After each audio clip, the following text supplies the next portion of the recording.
Olá, queridos irmãos, amadas irmãs, a paz do Senhor Jesus esteja com todos vocês. Hoje, sábado, dia 6 de abril, estamos na quarta semana do tempo da Quaresma e meditaremos no Evangelho de São João, capítulo 7, versículos 40 a 53. Naquele tempo, ao ouvirem a palavra de Jesus, algumas pessoas da multidão diziam: "Este é verdadeiramente o profeta." Outros diziam: "Ele é o Messias." Mas alguns objetavam: "Porventura o Messias virá da Galileia? Não diz a Escritura que o Messias será da descendência de Davi e virá de Belém, povoado de onde era Davi?" Assim houve divisão no meio do povo por causa de Jesus. Alguns queriam prendê-lo, mas ninguém pôs a mão nele. Então, os guardas do templo voltaram para os sumos sacerdotes e os fariseus. E estes lhe perguntaram: "Por que não o trouxestes?" Os guardas responderam: "Ninguém jamais falou como este homem." Então os fariseus disseram-lhes: "Também vós vos deixastes enganar? Por acaso alguns dos chefes ou dos fariseus acreditou nele? Mas esta gente que não conhece a lei é maldita." Nicodemos, porém, um dos fariseus, aquele que se tinha encontrado com Jesus anteriormente, disse: "Será que a nossa lei julga alguém antes de o ouvir e saber o que ele fez?" Eles responderam: "Também tu és galileu, porventura? Vai estudar e verás que da Galileia não surge profeta." E cada um voltou para a sua casa. Palavra da salvação. O Evangelho de João, nessa semana, está deixando bem claro as realidades de perseguição, de contradição, de combate que Jesus teve. Essa semana que vivemos, por várias vezes, os judeus quiseram ter um enfrentamento com o Senhor. E nesse momento, no dia de hoje, nós temos mais um. Ao mesmo tempo, nós temos uma parcela que, ao ouvir Jesus, de fato reconhece e começa a ser alcançada pelas palavras do Senhor. Do mesmo modo, nós temos, principalmente os sacerdotes, os fariseus, que ainda resistem, que não têm fé, que não acreditam, que resistem em conhecer o Senhor, que ficam somente à distância e aquilo que não conhecem começam a perseguir. Querem prender, querem calar o Senhor. De fato, queridos, isso mostra a grande batalha espiritual. Da mesma forma, aquilo que Jesus viveu, nós também, na nossa caminhada, vamos ter isso. E é bom que nós saiamos de talvez uma ilusão, de uma concepção ingênua, porque às vezes as pessoas acham que esse mundo tem que acolher o cristão, né? Ou das duas umas, ou a gente fica nessa ingenuidade de que tudo no mundo é cristão, que é quase, né, uma realidade, um paraíso aqui na Terra.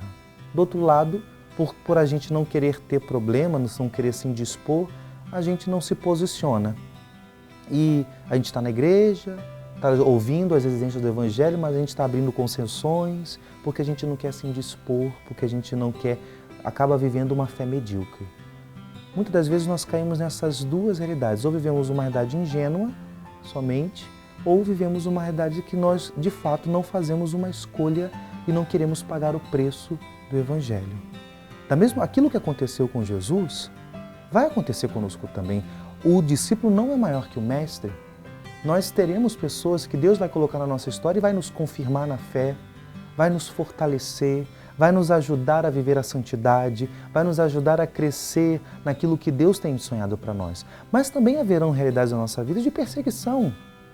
Tem pessoas que não vão entender as nossas escolhas, tem pessoas que não vão entender as nossas opiniões, os nossos valores a respeito de diversos temas da sociedade, porque se de fato a gente quer viver uma vida cristã, todas as realidades do nosso parecer têm que passar por Cristo Jesus. Por isso, nós temos que ter essa clareza, sempre vivendo a verdade e a caridade, mas sabendo que em muitas realidades também os cristãos não serão acolhidos. O mundo não é cristão. O céu não é aqui. E é preciso ter essa clareza, não para que eu e você vivamos uma realidade de estarmos arredio, não. Nós temos clareza e sabermos lidar com uma maturidade cristã, principalmente diante das realidades que são contrárias à vida cristã.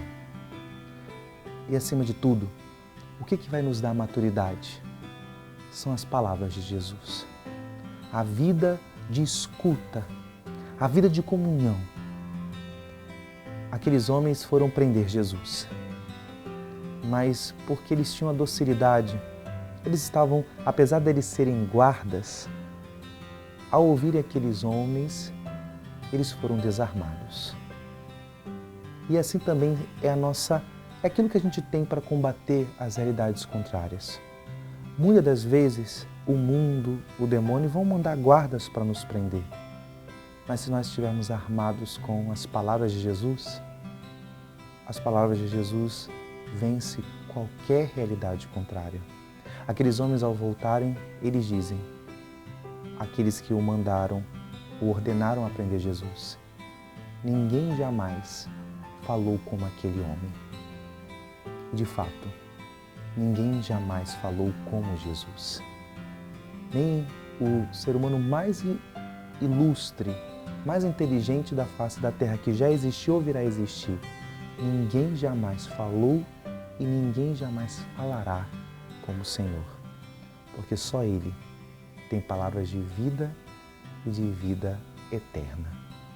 Que a nossa força, que a realidade primais da nossa vida sejam as palavras do Senhor, porque são elas que nos darão coragem, força, determinação e nos consolará contra as diversidades desse mundo. Que o nosso coração seja amigo das palavras daquele da qual ninguém falou como Ele. Que o Senhor nos dê essa graça. Deus nos abençoe, em nome do Pai, do Filho e do Espírito Santo. Amém.